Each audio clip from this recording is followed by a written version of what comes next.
c'est bon. Hop.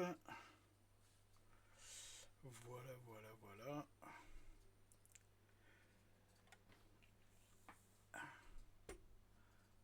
Donc ça arrive doucement. Et on va pouvoir commencer la lecture de Comment vaincre le fascisme.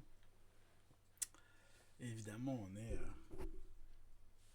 parlé de Trotsky là-dessus. Ah, attends, est-ce que c'est pas un peu mieux comme ça? Yes.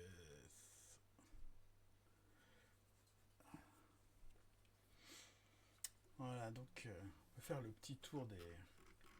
J'aime beaucoup.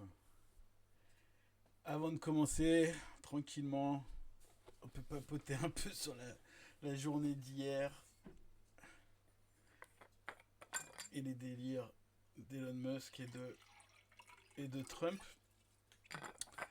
Donc juste pour vous dire, on est vraiment rentré dans la dystopie. Alors où est-ce qu'elle est cette image de ouf? Oui, plein de remarques pertinentes. Ah, attendez, moi, j'ai mis aussi des trucs sur Gaza, donc je monte le compte Twitter, mais le mieux c'est... Bon, les délires de retaille au sang, on a l'habitude, mais c'était vraiment... J'aime beaucoup cette image-là, je sais pas si on voit bien, mais...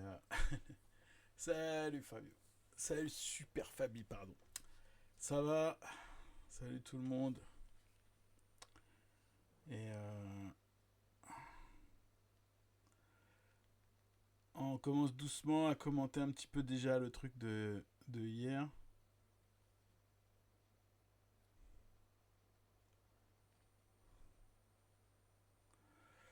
Voilà, donc hier il y a eu l'inauguration de Trump, donc il est devenu officiellement président du coup des États-Unis.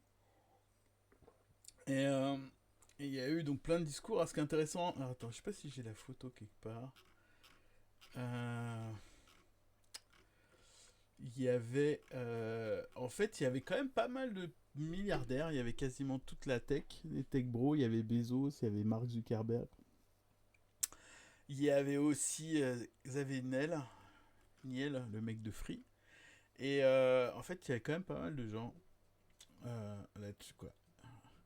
Bon, les FAF aussi sont allés, mais eux, ils n'étaient pas vraiment invités. Je crois qu'il y a eu Zemmour et sa meuf, là, j'ai oublié, Nakfo et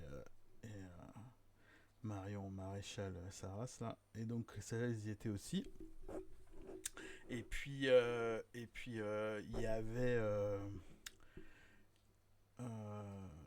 et il y avait Elon Musk, qui donc à la fin de son discours, donc là on voit pas, il en fait un, il se retourne, il en fait deux.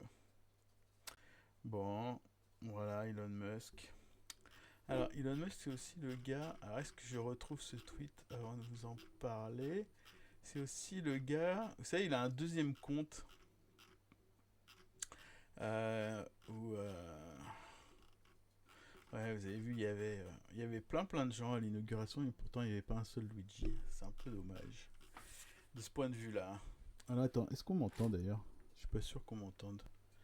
Est-ce que c'est mieux peut-être là? Depuis tout à l'heure, je parle, mais personne m'entend. Faudrait vérifier. Donc, n'hésitez pas. Ah, cool. Ok. Ah, c'était juste pas... Et là, c'est mieux du coup? C'est un peu plus fort peut-être là maintenant. Ok, alors attendez, je cherche cette image de ouf que m'a fait parvenir. Donc c'est le compte secondaire de Lautneuil de... Moi j'ai tellement tweeté sur Gaza que évidemment je ne retrouve pas ce truc. Ok, super, merci. Tant pis, attendez. Parce qu'en fait il y a eu une tonne de discussions sur... Donc bonjour ceux qui nous rejoignent, on va commencer la lecture tout à l'heure là de deux textes de Trotsky qui va définir le fascisme, mais comme je sais que les gens n'arrivent pas trop en avance, là je parle un peu.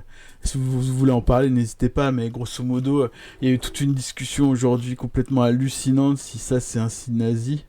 En bas là. Et ce qui est intéressant, regardez, ça c'est l'édit en haut de, je sais plus c'est quoi déjà, c'est NBC. Voilà, il le fait 2 fois, hein, son putain de salut de merde là. Voilà. Et donc voilà, donc magnifique. Donc du coup, donc tu sens bien les gens qui ont un problème. Alors ils se sont défendus, hein, il a dit que c'était un geste de joie, il a envoyé des cœurs. Donc c'est quand même bien le principe. C'est quand même bien le principe du mec d'extrême droite qui fait un poil de dog whistle. Donc là de moins en moins dog et moins en moins whistle. D'ailleurs, la plupart des gens d'extrême droite aux États-Unis ont bien compris que c'était un ralliement. Alors là, on a quand même des réponses qui se m'ont mes pattes, quoi. Donc il y a un mec, peut-être vous le connaissez, Claude Askolovitch, je crois qu'il écrit dans... Je crois que c'est dans Slate. Donc les gestes se ressemblent suffisamment, selon toute apparence, Elon Musk a fait un salut style nazi. Mais le geste de Musk peut aussi reproduire un autre bras levé antérieur à Hitler que pratiquaient les écoliers américains en prêtant serment au drapeau. Ce geste portait le nom de son inventeur en 1892, le pasteur Bellamy, The Bellamy Salute. Et derrière, mais en 1942, comme ça ressemble trop aux nazis, il change, on met la main sur le cœur. Et donc, on pourra conclure que sous son bras levé, Elon Musk a invoqué le passé de l'Amérique. Ou bien annulé Franklin Roosevelt, ou bien révélé dans un lapsus corporel que sa main ignorait le chemin de son cœur. Toute hypothèse non moins signifiante que le salut nazi. Je comprends même pas quelle est la contorsion mentale qu'il faudrait pour justifier ça, quoi. Elon Musk est quand même un soutien de l'AfD qui est... il n'a pas le droit de s'appeler parti nazi, mais il pourrait, ce serait exactement la même. Donc, Alternative für Deutschland, le parti allemand. Alors, il y en a d'autres, hein. Vous prenez par exemple, comment il s'appelle l'autre là, Raphaël Stenthoven. Voilà, un type désordonné d'un type qui envoie son cœur à la foule de fans. Même quand le danger est juste en face de vous, vous continuez à vous battre contre des moulins à vent. Donc là, le danger, j'imagine, dans la tête de Raphaël Enthoven, c'est les gens comme l'AFI qui sont des nazis, et lui, c'est un moulin à vent, en fait, Musk. Qui, je rappelle, est toujours un mec qui organise, autorise sur sa plateforme des kilotonnes de trucs de faf un peu partout. Alors, il y en avait un autre aussi, je crois que c'est l'autre là. Attendez. Où est-ce qu'il est ? Voilà, lui, c'est Tristan Mendes France. Ah bah il a supprimé, tiens. Il assume pas trop. Voilà, du coup il a dû se prendre un bâche en fait. Et du coup il dit, je pense pour la bêtise crasse. Et comme dit Célia, je croyais que c'était un génie, faut savoir. Bon, on va pas passer 1 million d'années sur Musk, sur le truc, mais bon, juste pour info, les executive orders, donc quand il est arrivé au pouvoir, il a le droit de faire pas mal de lois en fait qui passent par l'État fédéral et qui sont pas par le Congrès, c'est pas vraiment des lois, ce seraient des directives. Et dans celles-ci, il y en a plusieurs qui sont assez inquiétantes. Bon, la première chose, c'est je crois qu'il gracie plusieurs centaines de gens qui ont été condamnés pour l'assaut du Capitole du 6 janvier. Donc, il y a 4 ans pile poil. Enfin, un peu plus puisque c'était le 6. Et il y a des gens très sympas dedans, avec des t-shirts de 6 millions, c'était pas assez, ou des trucs sur Auschwitz, etc., etc. Donc vraiment des néo-nazis. Ils sont tous graciés. Voilà, donc ça c'est un point intéressant. Ensuite, évidemment, c'est le début du lancement de la déportation de masse de... Alors, le nombre est pas très clair, ils annoncent presque 10 millions de personnes. Donc je sais pas si vous imaginez la déportation de 10 millions de personnes. C'est ça qui est prévu par Trump et annoncé par Trump. Il prévoit aussi, donc il sort de l'accord de Paris, donc il en était déjà sorti, puis il en est ressorti, donc ça c'est aussi un truc qu'il faut retenir. Donc l'accord de Paris, pardon, si vous savez pas, c'est le truc sur le climat, qui servait déjà pas à grand chose, mais bon, là ça sert carrément à rien. Il y a aussi, il a annoncé des nouveaux forages offshore, donc encore plus de pétrole. Et un truc qu'il a fait, c'est qu'il a remis un Cuba sur la liste des pays considérés comme terroristes. Voilà. Donc, ça avait été aussi enlevé par Biden. Excusez-moi. Voilà. Donc, du coup, on se retrouve avec ça. Donc, je me rappelle, il y a eu pas mal de discussions à l'époque de Trump où on disait oh, il n'est pas capable de faire vraiment un coup d'État, etc. etc. Ben, il n'y a pas besoin puisqu'il est réélu. Et à chaque fois, les perspectives pour revenir à un État normal diminuent. Et ça, c'est un grand truc qu'on voit très souvent concernant le fascisme, c'est que même quand il est là, tu le vois pas. Et c'est un peu comme ça qu'il arrive. Hein. Et c'est un peu comme ça, d'ailleurs, que Trotsky l'avait annoncé. Ok, donc on va commencer. Donc Trotsky, il a écrit plein d'articles dans les années 30 sur le fascisme. Alors vous pouvez le trouver sur marxiste.org. Ça s'appelle Comment vaincre le fascisme. Alors ça, c'est une sélection, il y en a d'autres. Mais c'est la sélection faite par le site marxiste.org. Donc c'est une sélection d'articles de Trotsky écrits dans cette période. Il y en a plusieurs.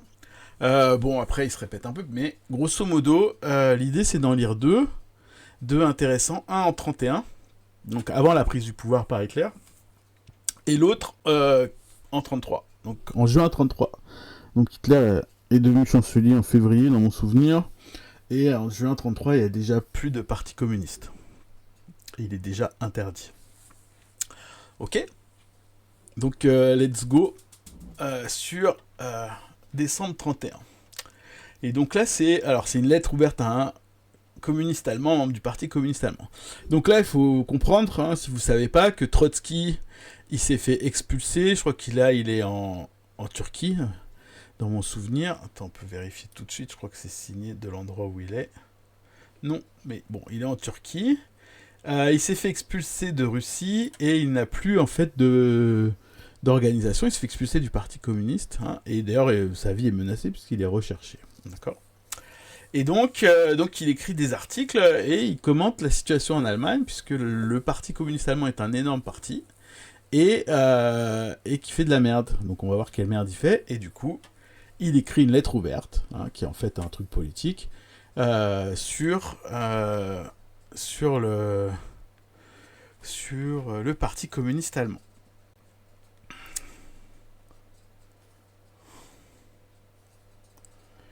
Ok. Alors, on y va. Let's go. Alors, en quoi la politique actuelle du Parti communiste allemand est-elle erronée? Donc, oui, évidemment, les critiques. L'Allemagne vit aujourd'hui une de ses plus grandes heures historiques. Donc, je rappelle, on est en 31. Hein. Le destin du peuple allemand, le destin de l'Europe et dans une large mesure le destin de toute l'humanité, pour les décennies à venir, en dépendent. Rappelez-vous, c'est en 31. L'aspect prophétique de cette phrase, on la mesure pas encore à l'époque. Quand on place une boule au sommet d'une pyramide, une faible poussée suffit à la faire rouler soit à droite soit à gauche. Telle est la situation dont l'Allemagne se rapproche d'heure en heure. Certaines forces veulent que la boule roule à droite et brise les reins de la classe ouvrière. D'autres veulent maintenir la boule au sommet. C'est une utopie. La boule ne peut se maintenir sur la pointe de la pyramide. Les communistes voudraient que la boule roule à gauche et casse les reins du capitalisme. Il ne suffit pas de le vouloir, il faut en être capable. Essayons une nouvelle fois d'examiner calmement la situation. La politique que mène actuellement le comité central du Parti communiste allemand est-elle juste ou fausse? Let's go. Que veut Hitler? Donc là, il décrit la situation en Allemagne en 1931. Donc encore une fois, c'est techniquement pas encore le fascisme ni le nazisme puisqu'il n'est pas au pouvoir. Hein. Donc les fascistes augmentent très rapidement. Les communistes augmentent aussi, mais beaucoup plus lentement. Cette croissance des deux pôles extrêmes prouve que la boule ne peut se maintenir au sommet de la pyramide. La croissance rapide des fascistes implique que la boule peut rouler à droite, cela constitue un immense danger. Donc là, c'est la première chose qu'il dit, c'est qu'il dit que Hitler est un danger. Il le dit déjà en préambule, mais là, il le dit encore une fois. Hitler cherche à persuader qu'il est contre un coup d'État. Donc il est pour la démocratie et pour les élections. Pour étrangler une bonne fois pour toute la démocratie, il prétend arriver au pouvoir par la seule voie démocratique. Peut-on réellement le croire sur parole? Donc ça, il a aussi raison. Il est clair que si les fascistes étaient sûrs d'obtenir par la voie pacifique la majorité absolue des mandats... Salut Jazda, DS9. Il est clair que si les fascistes... On lit le texte de Trotsky de 31. Il date de 31. Il y en a deux. Un de 31, un de 33. Donc, il est clair que si les fascistes étaient sûrs d'obtenir par la voie pacifique la majorité absolue des mandats aux prochaines élections, ils préféraient peut-être cette voie. En fait, elle leur est fermée. Il serait stupide de penser que les nazis se développeront pendant une longue période au même rythme qu'aujourd'hui. Tôt ou tard, leur réservoir social sera à sec.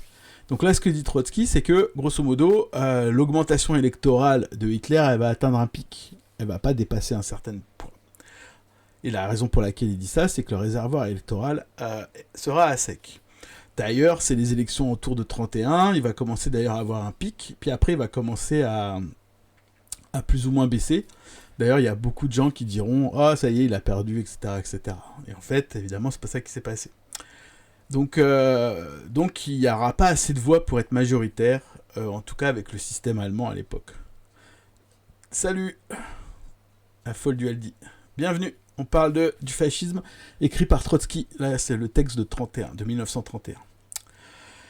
Le fascisme enferme de si terribles contradictions que le moment est proche où le flux cessera de compenser le reflux. Ce moment peut arriver bien avant que les fascistes aient réussi à rassembler plus de la moitié des voix. Il leur sera impossible de s'arrêter car ils n'auront plus rien à espérer. Ils seront obligés d'en venir au coup d'État. Voilà, donc ils considèrent qu'en fait, le but des fascistes, en l'occurrence des nazis ici, c'est de prendre le pouvoir, qu'ils augmentent le maximum via les élections, mais évidemment, ils seront obligés de venir au coup d'État. Mais même sans parler de cela, la voie démocratique est barrée aux fascistes. La croissance formidable des antagonismes politiques dans le pays, et surtout l'agitation des bandits fascistes, auront forcément pour conséquence que plus les fascistes seront près de la majorité, plus l'atmosphère sera chauffée à blanc, et plus les escarmouches et les combats se multiplieront. Dans cette perspective, la guerre civile est absolument inévitable. La question de la prise du pouvoir par les fascistes se résoudra non par un vote, mais par la guerre civile que les fascistes préparent et provoquent. Peut-on imaginer un seul instant qu'Hitler et ses conseillers ne le comprennent pas et ne le prévoient pas ? Ce serait les prendre pour des imbéciles. Il n'y a pas plus grand crime en politique que de compter sur la bêtise d'un ennemi puissant. Puisqu'Hitler ne peut pas ne pas comprendre que le chemin du pouvoir passe par une guerre civile très dure, ses discours sur la voie démocratique et pacifique ne sont donc qu'une couverture, c'est-à-dire une ruse de guerre. Il faut d'autant être plus sur ses gardes. Bon, là c'est très clair sur la stratégie de Hitler. Que cache la ruse de guerre d'Hitler ? Son calcul est tout à fait clair et évident. Il cherche à endormir l'adversaire avec la perspective plus lointaine de la croissance parlementaire des nazis, pour porter au moment favorable un coup mortel à l'adversaire que l'on aura endormi. Il est tout à fait possible que l'admiration d'Hitler pour le parlementarisme démocratique doive l'aider à réaliser dans un proche avenir une coalition où les fascistes occuperont les postes les plus importants et qui s'en serviront pour un coup d'État. En effet, il est plus qu'évident que la coalition du centre avec les fascistes serait non une étape vers la solution démocratique de la question, mais servirait de tremplin à un coup d'État dans les conditions les plus favorables pour le fascisme. Donc là, on est aussi, évidemment, comme vous pouvez voir, dans une situation qu'on peut tout à fait relier à celle qu'on connaît en ce moment, mais qui est claire et nette, qui dit que, les tactiques parlementaires servent en fait à prendre le pouvoir, et on peut même faire des alliances du moment qu'on a des postes importants. Donc là, ils considèrent que en 1931, les nazis veulent prendre le pouvoir et qu'ils font tout pour y arriver, y compris en faisant semblant de jouer au jeu des élections. Tout prouve que le dénouement, même indépendamment de la volonté de l'état-major fasciste, se produira dans le courant des prochains mois, si ce n'est des prochaines semaines. Donc là, il se plante de quelques mois, puisque ça sera 2 ans après qu'il écrit. Peut-être moins de 2 ans, parce que je sais pas c'est quand. Décembre, ah non, mais même pas un an. Un peu plus d'1 an. Ouais, bon, en fait, finalement, il était assez proche. Ok ? Cette circonstance a une énorme importance pour l'élaboration d'une politique juste. Si on admet que les fascistes vont prendre le pouvoir dans 2 ou 3 mois, il sera 10 fois plus difficile de se battre contre eux l'année prochaine que cette année. Les plans révolutionnaires de toutes sortes, élaborés pour 2, 3 ou 5 ans à l'avance, ne sont qu'un bavardage pitoyable et honteux si la classe ouvrière laisse les fascistes arriver au pouvoir dans les 2, 3, 5 prochains mois. Le facteur temps dans les opérations militaires, comme en politique lors des crises révolutionnaires, a une importance décisive. Pour illustrer cette idée, prenons un exemple. Hugo Urbans, qui se considère comme un communiste de gauche, déclare que le Parti communiste allemand a fait faillite, qu'il est mort politiquement. Et il propose de construire un nouveau parti. Si Urbans avait raison, cela signifierait que la victoire des fascistes est assurée, car il faut des années pour créer un nouveau parti. De plus, il n'est pas prouvé que le parti d'Urban serait meilleur que celui de Thalmann. Donc Urban, c'est un dissident du Staline, évidemment, enfin de la ligne de Staline. Et Thalmann, c'est l'équivalent de la direction du Parti communiste à ce moment-là. le dirigeant comme Roussel, par exemple, en France. Enfin, c'est pas comme Roussel en termes de politique, mais voilà. Quand Urbans était à la tête du parti, il n'y avait pas moins d'erreurs. Donc voilà, là, il critique que c'est trop tard de faire un parti. Si le fascisme conquérait effectivement le pouvoir, cela signifierait non seulement la liquidation physique du Parti communiste, mais aussi sa faillite politique complète. Les millions d'ouvriers qui forment le prolétariat ne pardonneraient jamais à l'international communisme et à sa section allemande une défaite honteuse, infligée par des bandes de poussière humaine. Donc là, les bandes de poussière humaine, c'est évidemment les nazis. C'est pourquoi l'arrivée des fascistes au pouvoir rendrait, selon toute vraisemblance, nécessaire la création d'un nouveau parti révolutionnaire et d'une nouvelle internationale. Ce serait une effroyable catastrophe historique. Seuls de véritables liquidateurs, ceux qui se réfugiant derrière les phrases creuses se préparent en fait à capituler lâchement avant le combat, considèrent dès maintenant que tout cela est inévitable.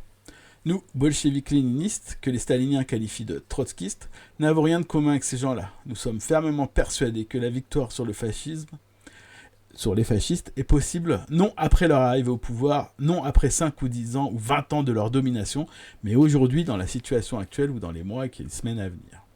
Et ça, je pense que c'est très important, parce que Trotsky il identifie très bien le danger mortel qu'est le nazisme, pour le communisme, pour la classe ouvrière, et de manière générale pour l'humanité. Et il dit qu'il ne faut pas attendre qu'il ait pris le pouvoir, hein, qu'on ait fait des tests, etc., etc. Ce sera beaucoup, beaucoup trop tard. Ce sera une défaite importante et capitale, et qu'il faut mener le combat avant qu'il arrive au pouvoir. Voilà. Donc, ce qui est marrant, dans les discussions souvent qu'on a sur le fascisme, on décrit le fascisme quand il est arrivé au pouvoir. Et là, ce que dit Trotsky, c'est qu'il faut le combattre avant qu'il arrive au pouvoir. Donc, il faut caractériser le fascisme avant qu'on le caractérise comme fascisme. Il faut comprendre que la dynamique du fascisme est celle d'arriver au pouvoir. Et quand il est au pouvoir, le chemin en arrière pour le combattre une fois qu'il est au pouvoir, c'est trop tard. Donc ce truc, c'est extrêmement central. Et je rappelle encore, on est en 31 et personne ne disait ça à l'époque, évidemment. Alors, Teilman considère que la victoire du fascisme est inévitable. Donc je rappelle, Teilman, c'est le chef du KPD. Pour vaincre, il faut une politique juste. Cela implique en particulier qu'il faut une politique adaptée à la situation présente, au regroupement actuel des forces, et non calculée pour une situation qui doit arriver dans 1, 2 ou 3 ans, quand la question du pouvoir sera depuis longtemps résolue. Donc là, il répète le même point. Tout le malheur vient de ce que la politique du comité central du Parti communiste allemand est fondée en partie consciemment et en partie inconsciemment sur la reconnaissance du caractère inévitable de la victoire du fascisme. En effet, dans son appel pour le Front unique rouge, rédigé le 29 novembre, le comité central du Parti communiste allemand part de l'idée qu'il est impossible de vaincre le fascisme sans avoir vaincu au préalable la social-démocratie allemande. Là, on reviendra sur ces discussions-là, mais grosso modo, le KPD, il était opposé au SPD, hein, le Parti socialiste allemand, à gauche, évidemment. Il y avait aussi, évidemment, les bourgeois et les fascistes, hein, comme d'habitude. Mais à gauche, le SPD était encore très gros. Et le SPD, c'était une organisation qui avait, on le verra après, mais qui avait grosso modo éteint la révolution violemment dans les années en 1919 et en 1923. Hein, la révolution allemande, je parle, ouvrière. Donc, il y a un très fort ressentiment du KPD vis-à-vis du SPD. C'est toutes les politiques... Enfin, on a ils ont le même parti socialiste, en fait. C'est ça la même idée. Hein. Et donc, là, ce qu'ils disent, c'est que l'obstacle, ici, c'est le SPD. C'est... alors, on pourrait dire... c'est l'équivalent, on pourrait dire, de l'obstacle. Avant de battre les fascistes, il faudrait battre Macron. Grosso modo, c'est ce qu'ils disent, là, les communistes, à cette époque-là. Ok. Donc, cette idée, Teilman la répète sur tous les tons dans son article. Cette idée est-elle juste ? À l'échelle historique, elle est absolument vraie. Mais cela ne signifie pas du tout que l'on peut résoudre les questions à l'ordre du jour grâce à elle, c'est-à-dire en se contentant de la répéter. Cette idée est juste du point de vue de la stratégie révolutionnaire dans son ensemble, donc battre le réformisme et la social-démocratie, qui est un obstacle à la révolution mondiale, et prolétarienne en l'occurrence en Allemagne, devient alors cette idée juste du point de vue de la stratégie révolutionnaire dans son ensemble devient un mensonge, et même un mensonge réactionnaire, une fois traduit dans le langage de la tactique. Est-il vrai que pour faire disparaître le chômage et la misère, il faut détruire au préalable le capitalisme ? C'est vrai. Mais seul le dernier des imbéciles en tirera la conclusion que nous ne devons pas nous battre aujourd'hui de toutes nos forces contre les mesures qui permettent aux capitalistes d'augmenter la misère des ouvriers. Donc là, explique que c'est pas parce qu'on a la stratégie révolutionnaire, qu'on oublie la tactique de lutte, y compris de lutte graduelle contre le capitalisme. Peut-on espérer que le Parti communiste renversera la social-démocratie et le fascisme dans les prochains mois ? Aucun homme, donc et femme, de bon sens, qui sait lire et compter, ne se risquerait à une telle affirmation. Politiquement, la question se pose ainsi. Peut-on aujourd'hui, dans le courant des prochains mois, c'est-à-dire malgré la présence de la social-démocratie, malheureusement encore très puissante, bien qu'affaiblie, opposer une résistance victorieuse à l'attaque du fascisme ? Le comité central du parti allemand répond négativement. En d'autres termes, Teilman considère la victoire du fascisme comme inévitable. Voilà, donc ça, c'est vraiment la question de l'époque, de dire que grosso modo, le principal ennemi du KPD, c'est la gauche, c'est la social-démocratie, c'est le réformisme, et que, évidemment, les fascistes sont des ennemis, mais qu'il faut d'abord se battre contre le capitalisme qui produit le fascisme. Grosso modo, c'est ça. Alors, pour présenter mon idée le plus clairement et le plus concrètement possible, je vais reprendre l'expérience du soulèvement de Kornilov. Karnilov d'ailleurs, on prononce le O comme un A. Le 26 août 1917, ancien calendrier, donc rappelez-vous, il faut rajouter une semaine, donc on est en septembre du coup. Le général Karnilov lance un détachement de Cosaques et une division sauvage sur Petrograd. Donc Petrograd, c'est Saint-Pétersbourg, donc c'est l'ancien nom. Au pouvoir, il y avait Kerensky. Donc Kerensky, c'est le responsable, le dirigeant de la révolution de février, et donc un réformiste, dans le meilleur des cas. Commis de la bourgeoisie, en plus, voilà. Et pour 3/4 allié de Kornilov. Lénine se trouvait dans la clandestinité, accusé d'être au service des Hohenzollern. Donc ça, c'est les Allemands, puisque les Allemands avaient permis à Lénine de rentrer en Russie, pour permettre la révolution, puisque les Allemands ils voulaient gagner la guerre contre les Russes, et du coup, les dirigeants russes en profitèrent pour accuser Lénine d'être un traître. À cette époque, j'étais enfermé sous la même accusation dans une cellule de la Kresti. Je crois que c'est le nom d'une prison, mais je ne me rappelle plus. Quelle fut alors l'attitude des bolcheviks ? Ils avaient aussi le droit de dire, pour vaincre la bande à Kornilov, il faut vaincre la bande à Kerensky.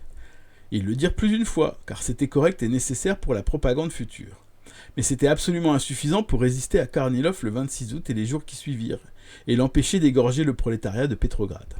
C'est pourquoi les bolcheviks ne se contentèrent pas de lancer un appel général aux ouvriers et aux soldats, rompez avec les conciliateurs et soutenez le front unique rouge des bolcheviks. Donc ça, c'est ce que défend grosso modo le KPD, de dire suivez-nous. Donc ce qu'ils appellent un front unique, le KPD, c'est un front unique où on s'adresse aux travailleurs qui votent ou qui sont militants du SPD, mais sans s'allier avec le SPD. Ça s'appelle le front unique rouge. Non, les bolcheviks proposèrent aux socialistes révolutionnaires et aux mencheviks, donc socialistes révolutionnaires et mencheviks, c'est toute la pseudo-gauche à l'époque, en Russie, un front unique de combat, et créèrent avec eux des organisations communes pour la lutte. Cela était-il correct ou incorrect ? Que Teilman me réponde. Pour montrer encore plus clairement comment se présentait le front unique, j'évoquerai l'épisode suivant.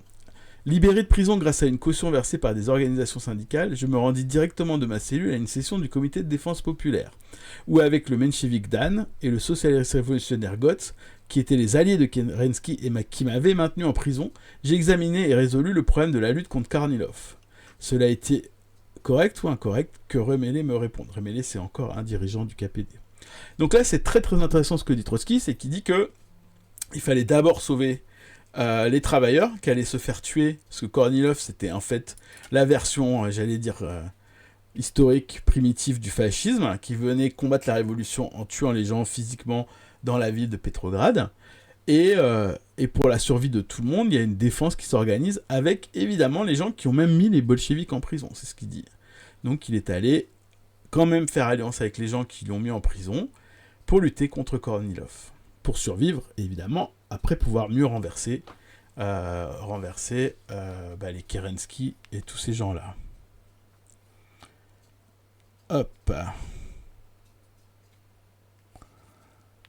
Alors, Brüning est-il un moindre mal ?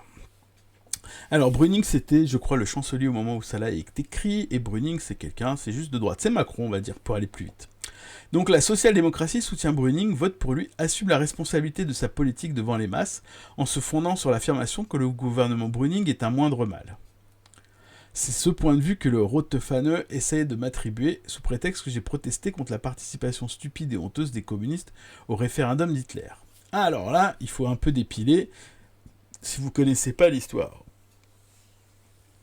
Donc, grosso modo, quelques années avant, je crois que c'est juste en 30 ou en 31, il y a un référendum qui est poussé par les nazis pour renverser ou changer de chancelier dans un... Alors je sais plus si c'est dans un... C'est encore un état fédéral, je sais plus, tout est centralisé. Mais bon, en tout cas sur une partie de la Prusse, ce référendum est organisé par les nazis. Et le KPD, comme il s'agit de renverser un dirigeant de droite, un Macron, qui est très impopulaire, il s'allie avec les nazis pour le renverser. Okay, donc le référendum, évidemment, échoue lamentablement, et donc du coup, ça ne se passe pas. Mais quand même, donc ce qu'il appelle le référendum rouge ou le référendum d'Hitler, c'est ça. C'est-à-dire que sous le prétexte de se battre contre la direction capitaliste et organisée par Brüning, le KPD, donc les révolutionnaires, entre guillemets révolutionnaires allemands, s'allient aux nazis pour ça. Voilà, et ils considèrent que c'est une participation stupide et honteuse. Donc là aussi, toute référence à des situations actuelles serait évidemment pas du tout fortuite. C'est une vraie question qui se pose sur notamment l'appel à la démission de Macron, etc., etc. Sous quelle base ça se fait, l'appel à la censure avec les FAF, etc. On pose cette question-là, est-ce qu'on s'allie avec les FAF contre Macron ? Là, Trotsky a répondu en ce qui concerne Hitler et le KPD, c'est une participation stupide et honteuse. Ok. Mais est-ce que l'opposition de gauche allemande, et moi en particulier, vont demander que les communistes votent pour Brüning et lui apportent leur soutien ?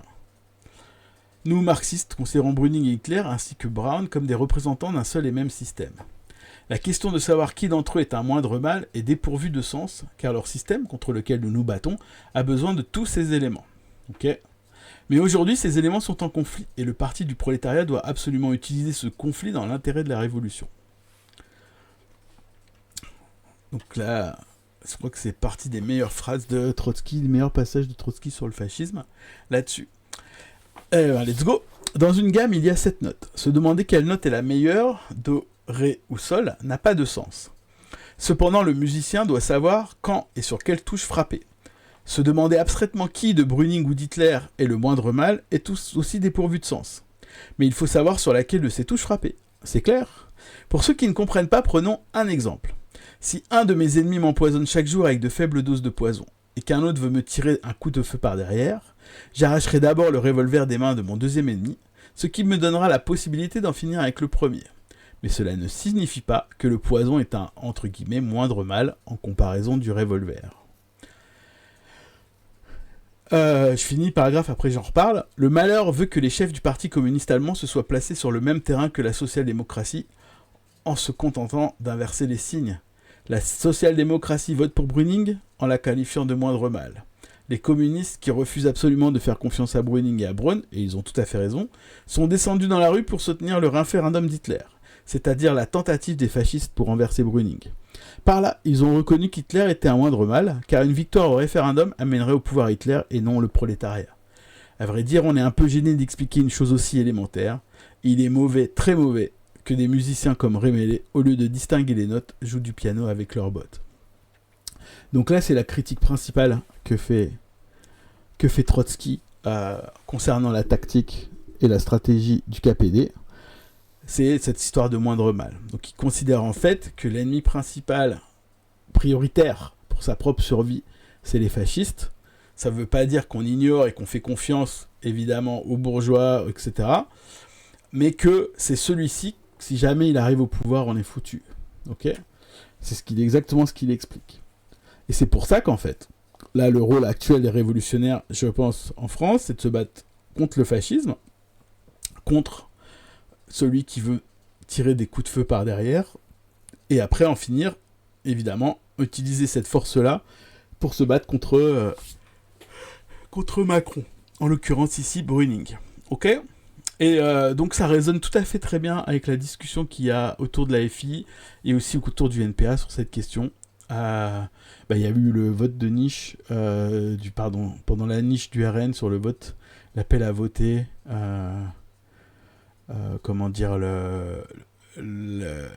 la pseudo-abrogation de la loi sur les retraites proposée par l'URN, et en fait, grosso modo, de légitimer l'URN en votant son truc, en disant que comme c'est contre le capitalisme, au moins en façade, ça va améliorer le sort des prolétaires.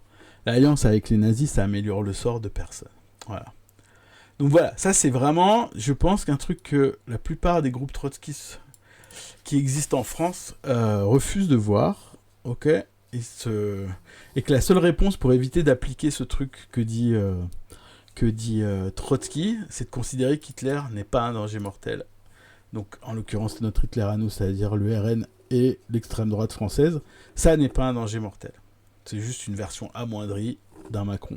De droite, pardon, mais pas fondamentalement différente. Ok. Alors, on continue. Il ne s'agit pas des ouvriers qui ont quitté la social-démocratie, mais de ceux qui y restent. Des milliers et des milliers de Noske, de Wels et d'Hilferding préféreront en fin de compte le fascisme au communisme. Alors on est obligé d'expliquer. Là, il s'agit de Noske. Noske, c'est le socialiste qui était ministre de l'Intérieur au moment de la révolte spartakiste en 19, et c'est lui qui est responsable de la mort de Rosa Luxembourg et Karl Liebknecht. D'ailleurs, il s'appelait lui-même le chien sanglant contre-révolutionnaire ou de la révolution, il s'appelait comme ça, Noske. Donc vous imaginez que c'est des gens qui sont encore là, hein, c'est un Cazeneuve, on va dire, mais un Cazeneuve qui a buté sciemment des dizaines de militants lors d'une révolte, on va dire ça comme ça. Et Wels et Hilferding, ce sont des dirigeants, c'est l'équivalent. Hilferding, c'est l'équivalent de Hollande. Ok. Voilà. Mais voyons, le RN, c'est juste du bonapartisme, rien à voir avec le fascisme. Tout à fait. En fait, c'est la mode de le faire. Et la raison pour laquelle, d'ailleurs, je fais une aparté là-dessus, la raison pour laquelle ça n'est pas du fascisme, c'est parce que on n'est pas dans une situation de type 1933 où Hitler est au pouvoir. Et il y a des milices partout dans la rue, et il n'y a plus du tout de résistance ouvrière. Voilà. Donc en fait, la caractérisation du fascisme de l'extrême gauche, hein, de dire juste c'est du bonapartisme, c'est pas du fascisme, cette caractérisation, elle se base sur le fait qu'on n'est pas en 33. Et là, ce texte, pourtant, il est en 31, il n'est pas en 33. Ça veut dire qu'en fait, là, Hitler n'a pas encore pris le pouvoir, il n'est pas encore dans les seuils, il est très dangereux, il est arrêtable d'ailleurs, hein, c'est ce que dit Trotsky, même si ça s'est pas passé, et il dit grosso modo, il faut caractériser le fascisme avant qu'il arrive au pouvoir, sinon c'est beaucoup trop tard. Ok, alors, des milliers et des milliers, Jonas SKK a sorti une vidéo sur la répression de la révolution spartakiste issue d'une super série sur la révolution. Super, bro, Potkin, merci. Donc voilà, révolution spartakiste, donc en 19, l'assassinat de Karl Liebknecht, Rosa Luxembourg. N'hésitez pas, je connais pas cet épisode, mais n'hésitez pas à lire. Notamment, il y a un livre sur marxisme.org, vous trouvez aussi dans une bonne librairie, qui est le Christarman sur la révolution allemande, qui détaille en fait les 2 années principales, mais bon, toute la séquence, qui sont l'année 1919 et l'année 1923. Et vu l'importance qu'avait la révolution allemande dans les calculs pour les bolcheviks de la survie de la révolution russe, c'est vraiment, l'histoire s'est jouée post-seconde guerre mondiale, l'histoire s'est jouée clairement à Berlin en 1919. Merci du lien, bro Potkin, et bienvenue sur le channel. N'hésite pas à follow.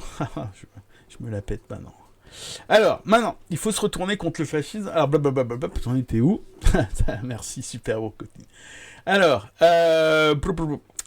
des milliers et des milliers de Noske de Hilferding préférons en fin de compte le fascisme au communisme. Donc là, c'est clair et net. Tout le monde sait que les Hollande, les Royal, tous les socialos, en fait, préféreront en fin de compte le fascisme au communisme. Mais pour cela, ils doivent rompre définitivement avec les ouvriers. C'est ce qu'ils n'ont pas encore fait aujourd'hui. Donc rompre définitivement avec la gauche, entre guillemets. La social-démocratie, avec tous ses antagonismes internes, entre aujourd'hui dans un conflit aigu avec les fascistes. Notre tâche est d'utiliser ce conflit et non de réconcilier au moment crucial les 2 adversaires contre nous.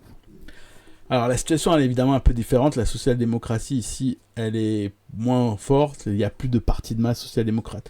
Donc c'est là où l'analogie elle peut commencer à devenir un peu compliquée, parce qu'il n'y a plus vraiment de parti de masse ouvrier, en l'occurrence en Europe, mais encore moins en France, et donc du coup là-dessus. Mais bon, l'idée vous allez voir, c'est de faire alliance avec la social-démocratie, puisqu'elle sera aussi éliminée par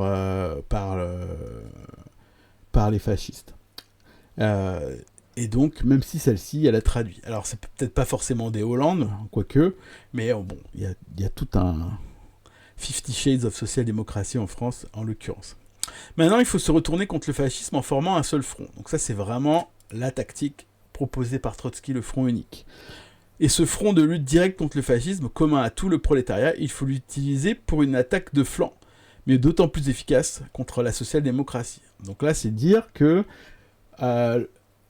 contrairement à ce que disent les sectaires, hein, le fait de se battre contre le fascisme avec la social-démocratie, ça va coûter à la social-démocratie, ça ne va pas la renforcer. Et ça, je pense aussi, c'est un truc qui est hyper important. Il faut montrer dans les faits le plus grand empressement à conclure avec les... Alors, il faut montrer dans les faits le plus grand empressement à conclure avec les sociaux-démocrates, un bloc contre les fascistes, partout où ils sont prêts à adhérer à ce bloc. Quand on dit aux ouvriers sociaux-démocrates « Abandonnez vos chefs et rejoignez notre front unique en dehors de tout parti », on ne fait qu'ajouter une phrase creuse à des milliers d'autres. Il faut savoir détacher les ouvriers de leurs chefs dans l'action. Et l'action, maintenant, c'est la lutte contre le fascisme.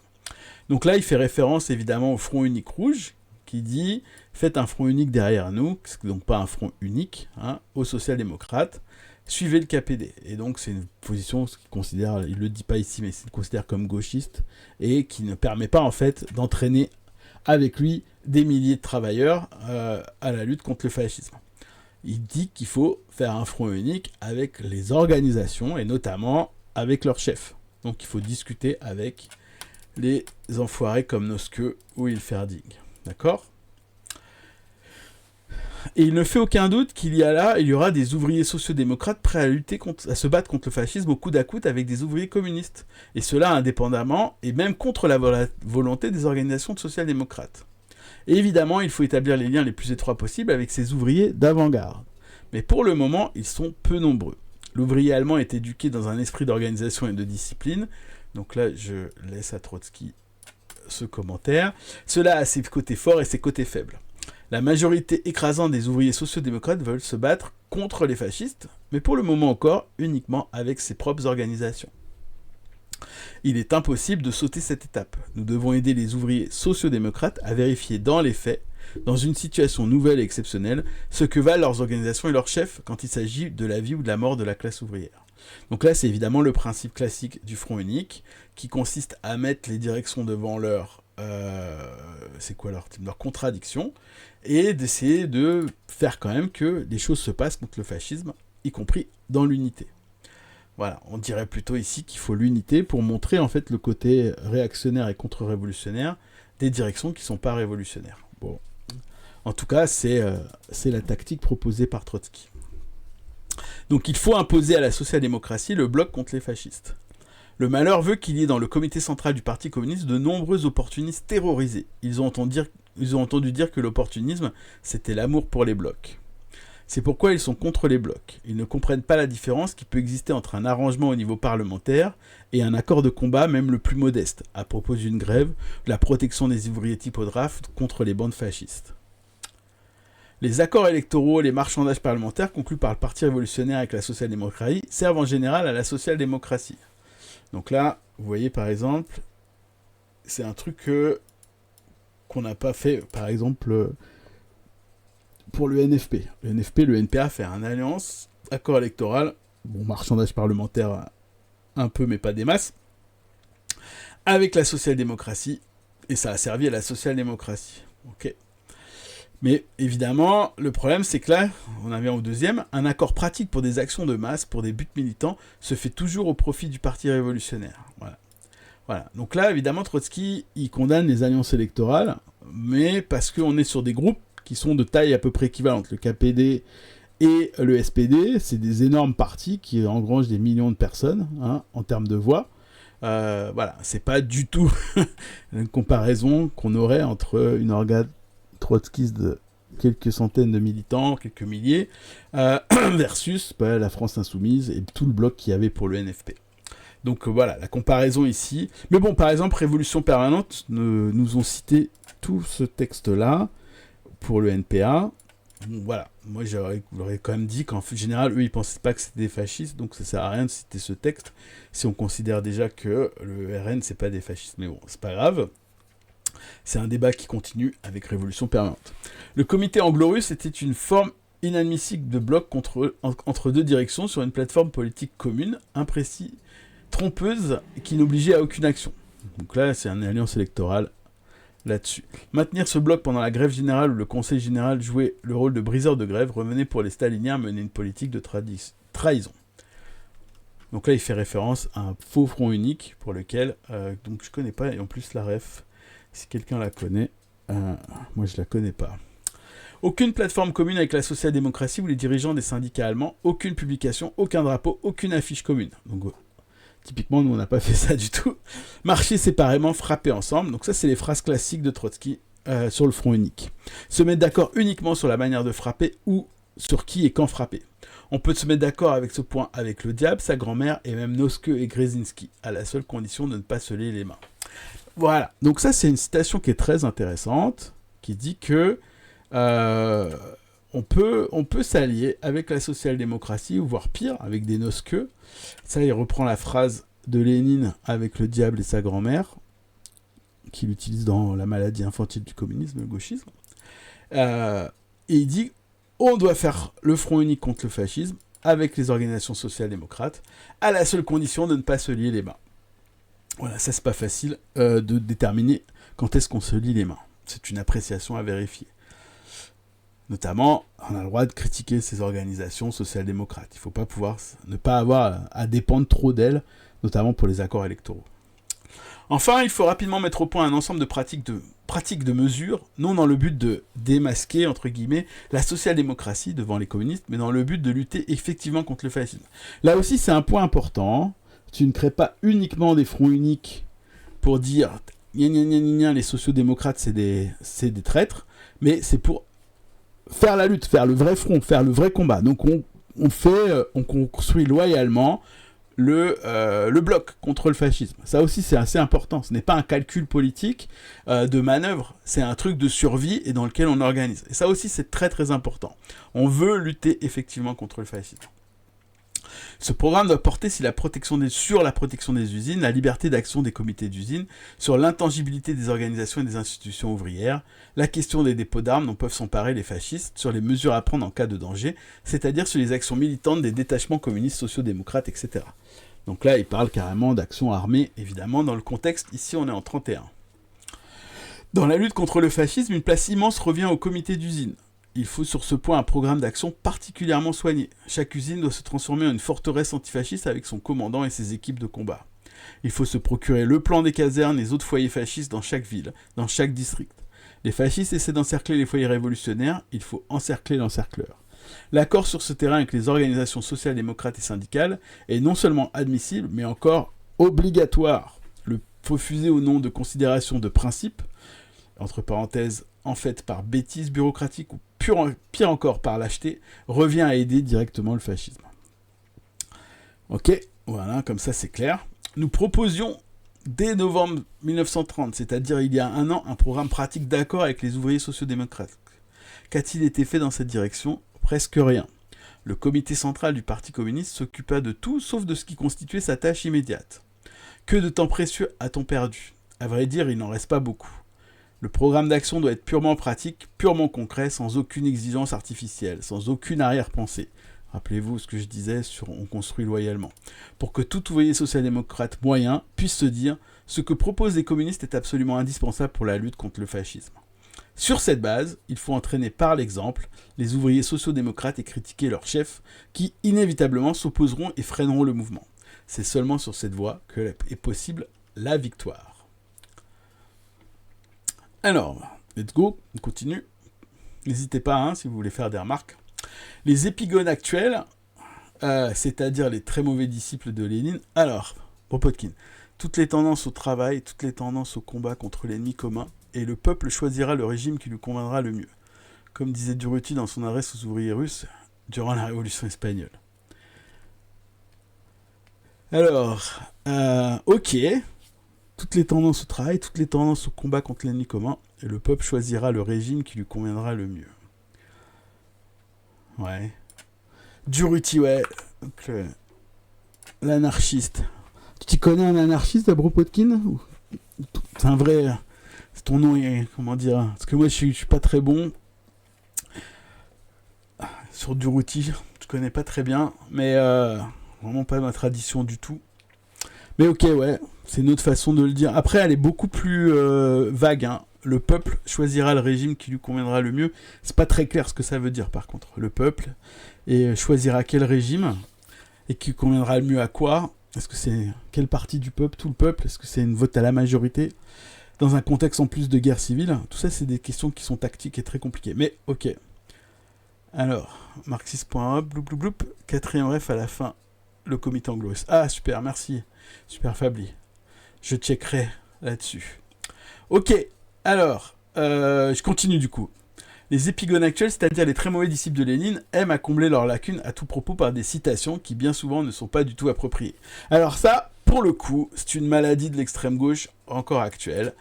Il y a toujours une citation de Lénine qui marche pour un truc. Il faut, comme je dis toujours, si on cite Lénine, il faut donner la date et le contexte parce que sinon ça marche pas. On n'a pas le droit de citer Lénine. Vu, comment dire, la capacité qu'il a à analyser directement la situation. En général, cette citation de Lénine, elle n'est pas adaptée à un autre contexte. Bon, j'ai dit ça. Pour un marxiste, ce n'est pas la citation, mais la méthode correcte qui permet de résoudre la question. Bon, ça, ok. Mais à l'aide d'une méthode correcte, il n'est pas difficile de trouver aussi la citation qui convient. En introduisant tout à l'heure l'analogie avec le soulèvement de Kornilov, je me suis dit, on peut certainement trouver dans Lénine une interprétation théorique de notre bloc avec les conciliateurs dans la lutte contre Kornilov. Donc je rappelle, tout à l'heure, Kornilov, donc c'est chef des Cosaques qui venait massacrer les Azouris en grève au début septembre 1917, et Trotsky, qui se fait libérer de prison à ce moment-là. Oui, ça, oui. Petite référence commune. Trotsky qui se fait libérer de prison, organise en fait le bloc. Wesh, ça va bienvenue. Donc il se fait libérer de prison, il annonce en fait qu'il organise la défense de Petrograd contre Kornilov avec les mêmes personnes qui l'ont emprisonné. Donc c'est ça la référence dont on parlait tout à l'heure. Et effectivement, dans la deuxième partie du tome 14 de l'édition russe, donc de Lénine, le 14e tome, j'ai trouvé les lignes suivantes dans une lettre de Lénine au comité central datant de début septembre 17, donc pile au moment de l'attaque de Kornilov. Alors la citation, elle est un peu écrite petit, je sais pas si vous arrivez à lire. Alors j'avais mis des notes à un moment ici, mais bon, j'ai écrit aucune note. Désolé. Alors, ouais, c'est mieux peut-être comme ça. Let's go. Ouais, c'est probablement mieux. Alors, maintenant, nous ne devons pas soutenir le gouvernement Kerensky.